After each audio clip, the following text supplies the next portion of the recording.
ಅಲ್ಲಿ ಪ್ರೇಕ್ಷಕರು ನಿಂತಿದ್ದಾರೆ ಅಲ್ಲಿ ಮನೆಯಲ್ಲ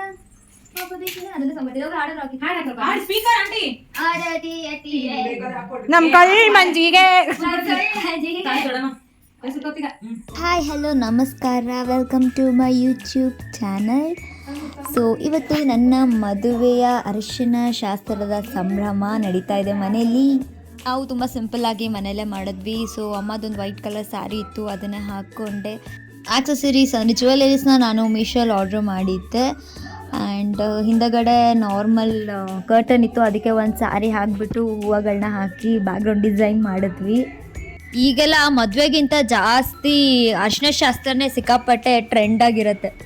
ಅರಿಶಿನ ಶಾಸ್ತ್ರದಲ್ಲಿ ಯಾಕೆ ಎಲ್ಲರೂ ಯಾವಾಗಲೂ ಯೆಲ್ಲೋ ಕಲರ್ ಡ್ರೆಸ್ನೇ ಯೂಸ್ ಮಾಡ್ತೀವಿ ಅಂತ ನಿಮಗೆ ಗೊತ್ತಾ? ಯಾಕಂದರೆ ಯೆಲ್ಲೋ ಅಂದರೆ ಅದನ್ನು ಪೀತಾಂಬರ ಅಂತ ಕೂಡ ಕರಿತೀವಿ. ಅದು ನಮಗೆ ಗುರುನ ರೆಪ್ರೆಸೆಂಟ್ ಮಾಡುತ್ತೆ.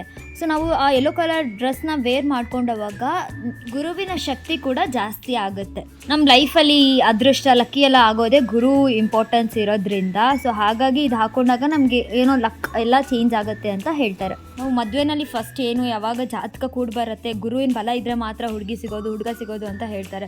ಸೊ ಗುರು ತುಂಬ ಇಂಪಾರ್ಟೆಂಟ್ ಆಗ್ತಾರೆ ನಮಗೆ ಮದುವೆ ಸಮಾರಂಭಗಳಲ್ಲಿ. ಹಾಗೆ ಈ ಹಳದಿ ಬಣ್ಣ ಕೂಡ ಈ ನಮ್ಮ ಎಲ್ಲ ಗ್ರಹಗಳಿಗೆ ತುಂಬ ಏನಂತಾರೆ ಸಂಬಂಧ ಇದೆ. ಗುರು, ಸೂರ್ಯ ಮತ್ತು ಮಂಗಳ ಗ್ರಹ ಎಲ್ಲದಕ್ಕೂ ಸಂಬಂಧ ಆಗಿರುತ್ತೆ. ಈ ಗುರುಗೆ ಹಳದಿ ಬಣ್ಣ ಅಂದರೆ ತುಂಬ ಫೇವ್ರೆಟ್ ಕಲರ್. ಹಾಗಾಗಿ ನಾವು ಮದುವೆಗೆ ಮುಂಚೆ ಅರಿಶಿನ ಶಾಸ್ತ್ರ ಇದೆಲ್ಲ ಮಾಡ್ತೀವಿ. ಅಂದರೆ ಒಂದು ದಾಂಪತ್ಯ ಜೀವನ ಸ್ಟಾರ್ಟ್ ಮಾಡ್ತಾ ಇದ್ದೀವಿ ಅಂದರೆ ಗುರುವಿನ ಆಶೀರ್ವಾದ ನಮಗೆ ಬೇಕಾಗತ್ತಲ್ವ. ಹಾಗೆ ಅರಿಶಿನ ಕೂಡ ಈಗ ನೆಗೆಟಿವ್ಸ್ ಏನಾದರೂ ಇದ್ದರೆ ಅದನ್ನೆಲ್ಲ ಕೂಡ ರಿಮೂವ್ ಮಾಡೋಕ್ಕೆ ತುಂಬ ಹೆಲ್ಪ್ ಮಾಡುತ್ತೆ. ಜೊತೆಗೆ ಮದುವೆ ಆಗೋವರೆಗೂ ಯಾವುದೇ ಥರದ ಏನು ತೊಂದರೆ ಕೂಡ ಆಗಬಾರ್ದು ಅಂದ್ಬಿಟ್ಟು ನಾವು ಅರಿಶಿನ ಶಾಸ್ತ್ರ ಮಾಡ್ತೀವಿ. ಸೊ ಮದುವೆ ಆಗ್ತಾ ಇದ್ದೀವಿ ಅಂದರೆ ನಮಗೆ ವಿಷ್ಣು ಮತ್ತು ಲಕ್ಷ್ಮೀ ದೇವಿ ಆಶೀರ್ವಾದ ಕೂಡ ತುಂಬ ಬೇಕಲ್ವಾ. ವಿಷ್ಣುವಿಗೆ ಹಳದಿ ಕಲರ್ ಅಂದರೆ ತುಂಬ ಫೇವ್ರೆಟ್. ಹಾಗಾಗಿ ನಾವು ವಿಷ್ಣು ಪೂಜೆ ಯಾವಾಗ ಏನು ಮಾಡ್ತೀವೋ ಅರ್ಶಿನ ತುಂಬ ಬಳಸ್ತೀವಿ. ಹೀಗೆ ವಿಷ್ಣು ಮತ್ತು ಲಕ್ಷ್ಮೀ ದೇವಿ ಆಶೀರ್ವಾದ ಕೂಡ ನಮಗೆ ಸಿಗುತ್ತೆ ಮದುವೆ ಇದು. ಮತ್ತು ಲೈಫ್ ಲಾಂಗ್ ಎಲ್ಲ ಖುಷಿಯಾಗಿ ಚೆನ್ನಾಗಿರಬೇಕಲ್ವ. ಎಲ್ಲರ ಆಶೀರ್ವಾದವೂ ತುಂಬ ಇಂಪಾರ್ಟೆಂಟ್ ಆಗುತ್ತೆ. ಅರಿಶಿನ ಹಚ್ಚೋದ್ರಿಂದ ಒಳಗಡೆ ಇರುವಂತಹ ಶಾಖ ಕೂಡ ಇಂಪ್ರೂವ್ ಆಗುತ್ತೆ. ಹಾಗೆ ಹೊಸ ಲೈಫ್ಗೆ ಇದು ನಮ್ಮನ್ನು ರೆಡಿ ಮಾಡೋಕ್ಕೆ ಶುರು ಮಾಡುತ್ತೆ. ಅರಿಶಿನದಲ್ಲಿ ಆ್ಯಂಟಿಸೆಪ್ಟಿಕ್ ಮತ್ತು ಆ್ಯಂಟಿಬಯೋಟಿಕ್ ನ್ಯಾಚುರಲ್ ಆಗಿ ಸಿಗುತ್ತೆ. ಇದರಿಂದ ಸ್ಕಿನ್ನನ್ನು ಪ್ಯೂರಿಫೈ ಮಾಡೋದ್ರಲ್ಲಿ ಹೆಲ್ಪ್ ಮಾಡುತ್ತೆ. ಇದು ಅರಿಶಿನ ಶಾಸ್ತ್ರಕ್ಕೆ ಇರುವಂತಹ ಇಂಪಾರ್ಟೆನ್ಸ್. ಈಗ ಈ ಅರಿಶಿನ ಶಾಸ್ತ್ರ ಅಂತ ಹೇಳೋದೇ ಇಲ್ಲ, ಎಲ್ಲರೂ ಹಳದಿ ಅಂತ ಹೇಳ್ತೀವಿ. ಈ ಹಳದಿನೂ ಕರೆಕ್ಟೇ, ಬಟ್ ನಾವು ಮುಂಚೆಯಿಂದ ಕರ್ಕೊಂಡು ಬಂದಿದ್ದು ಇದನ್ನು ಅರಿಶಿನ ಶಾಸ್ತ್ರ ಅಂತ. ಹಾಗೆ ಇದನ್ನು ಒಂದಿನ ಮುಂಚೆ ಮಾಡ್ತಾರೆ, 2 ದಿನ ಮುಂಚೆ ಮಾಡ್ತಾರೆ, ಒಬ್ರೊಬ್ರು ಮದುವೆ ದಿನ ಕೂಡ ಮಾಡ್ತಾರೆ. ನಾವು ಹಿಂದಿನ ದಿವಸ ಏನೇ ಮಾಡಿದ್ರೂ ಮದುವೆ ದಿನ ಅಂತೂ ಬೆಳಿಗ್ಗೆ ಅರಿಶಿನ ಶಾಸ್ತ್ರ ಮಾಡೇ ಮಾಡ್ತಾರೆ. ನಮ್ಮ ಕಡೆ ಆ ಸಂಪ್ರದಾಯ ಇದೆ. ಮದುವೆ ದಿನ ಬೆಳಿಗ್ಗೆ ಅರಿಶಿನ ಹಚ್ಚಿ ಆ ಶಾಸ್ತ್ರ ಮುಗಿಸಿ ಮಂಗಳ ಸ್ನಾನ ಅಂತ ಮಾಡ್ತಾರೆ. ನಮ್ಮ ಮನೆಯಲ್ಲಿ ಅವತ್ತು ಸ್ವಲ್ಪ ರಿಲೇಟಿವ್ಸ್ ಎಲ್ಲ ಬಂದಿದ್ದರು. ಲೈಕ್ ನಮ್ಮ ಚಿಕ್ಕಮ್ಮ, ದೊಡ್ಡಮ್ಮ, ನನ್ನ ತಂಗಿರು ಎಲ್ಲ. ಸೊ ಅವರೆಲ್ಲರೂ ಸೇರಿಸಿ ನನ್ನ ಈ ಫಂಕ್ಷನ್ನ ಗ್ರ್ಯಾಂಡಾಗಿ ಇಲ್ಲ ಅಂದ್ರೂ ಸಿಂಪಲ್ಲಾಗಿ ಚೆನ್ನಾಗಿ ನಡೆಸ್ಕೊಟ್ರು. ಎಲ್ಲರಿಗೂ ಥ್ಯಾಂಕ್ ಯು. ಆ್ಯಂಡ್ ಇದಾಗಿದ್ದು ಸಂಜೆನೇ ನಮಗೆ ಮೆಹಂದಿ ಅವ್ರು ಕೂಡ ಇದ್ದರು. ನಾನಿನ್ನೂ ಹೋಗಿ ರೆಡಿನೂ ಆಗಿರಲಿಲ್ಲ. ಅಷ್ಟರಲ್ಲಿ ಪಾಪ ಅವರೇ ಬಂದಿದ್ದರು. ಕೊನೆಗೆ ಅವರು ನಮಗೋಸ್ಕರ ವೆಯ್ಟ್ ಮಾಡ್ತಾಯಿದ್ರು. ಇದಕ್ಕೆ ನಾವು ಸಪ್ರೇಟ್ ಪ್ಲ್ಯಾನ್ ಅಂತ ಏನೂ ಮಾಡ್ಕೊಂಡಿರಲಿಲ್ಲ. ಇದೊಂಥರ ಅನ್ಪ್ಲ್ಯಾನ್ಡೇ. ಅಟ್ಲೀಸ್ಟ್ ಫೋಟೋಸು ಆ ಮೆಮೊರೀಸ್ಗೆ ಇರುತ್ತೆ ಅಂತ. ಯಾಕಂದರೆ ಮದುವೆ ದಿನ ನಾವು ಬೆಳಿಗ್ಗೆ ಮಾಡೋದು ಇದ್ದಿದ್ದೇ ಇರುತ್ತೆ. ಹಿಂದಿನ ದಿವಸ ಏನಂದರೆ ಜಸ್ಟ್ ಸುಮ್ಮನೆ ಅರಿಶಿನ ಒಂದು ಇದು ಮಾಡಬೇಕು ಅಂತ ಏನೂ ಲೈಕ್ ಮಾಡಲೇಬೇಕು ಅಂತ ಏನೂ ಇರಲಿಲ್ಲ. ಬಟ್ ನಂಗೆ ಬೇಕು ಅಂದಿದ್ದಕ್ಕೆ ಫೋಟೋಸ್ಗೋಸ್ಕರ ಆದರೂ ಅಂತ ನಾವು ರೆಡಿ ಆದ್ವಿ. ಸೊ ಅದಾದಮೇಲೆ ಹೋಗಿ ಎಲ್ಲ ಫ್ರೆಶ್ ಅಪ್ ಆಗಿ ಬಂದೆ. ಅಷ್ಟೊತ್ತಲ್ಲಿ ಮೆಹಂದಿ ಅವ್ರು ಕೂಡ ಬಂದರು. ಅವ್ರ ಹತ್ರ ಮೆಹಂದಿ ಹಾಕ್ಸ್ಕೊಳ್ಳೋಕ್ಕೆ ಶುರು ಮಾಡಿದೆ. ಒಬ್ಬರೇ ಕಳಿಸಿದ್ದು ನಾವು, ಯಾಕಂದರೆ ಜಾಸ್ತಿ ಜನ ಇರಲಿಲ್ಲ. ಆ್ಯಂಡ್ ನಾವು ಇದಕ್ಕೆ ಅವರು 1 hourಗೆ 600 rupees ಅಂತ. ಸೊ 5 o'clock ಹಂಗೆ ಬಂದರು. ಅರೌಂಡ್ ಆಲ್ಮೋಸ್ಟ್ 11 o'clock ಆಯಿತು ಅವ್ರು ಹೋಗೋಕ್ಕೆ. ಟೋಟಲ್ ಎಲ್ಲ ಸೇರಿಸಿ 3000 ನಾವು ಪೇ ಮಾಡಿದ್ವಿ.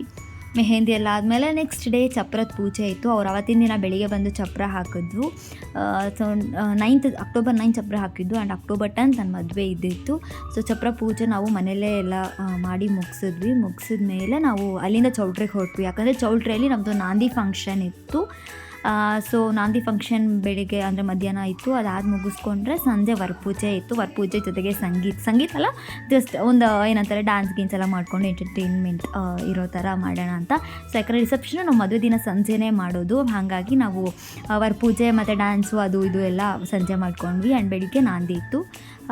ಸೊ ಇವರೆಲ್ಲ ನಮ್ಮ ಮನೆಗೆ ಬಂದಿದ್ದರು ಇಷ್ಟು ಜನ. ಆ್ಯಂಡ್ ಒಳ್ಳೆ ಇದರಲ್ಲಿ ನಮಗೆ ಚಪ್ರದ ಪೂಜೆ ಆಯಿತು. ಸೊ ಇದು ನಾವು ಅಪಾರ್ಟ್ಮೆಂಟಿಗೆ ಶಿಫ್ಟ್ ಆಗಿದ್ವಿ. ಸೊ ಅಲ್ಲೇ ಕೆಳಗಡೆ ಈ ಚಪ್ರನ ಹಾಕಿದ್ವಿ. ಯಾಕಂದರೆ ಮನೆ ಮುಂದೆ ಅಷ್ಟು ಜಾಗ ಇಲ್ಲ ಅಂತ. ಸೊ ಕೆಳಗಡೆ ಪೂಜೆನ ನಾವು ಮಾಡಿದ್ವಿ.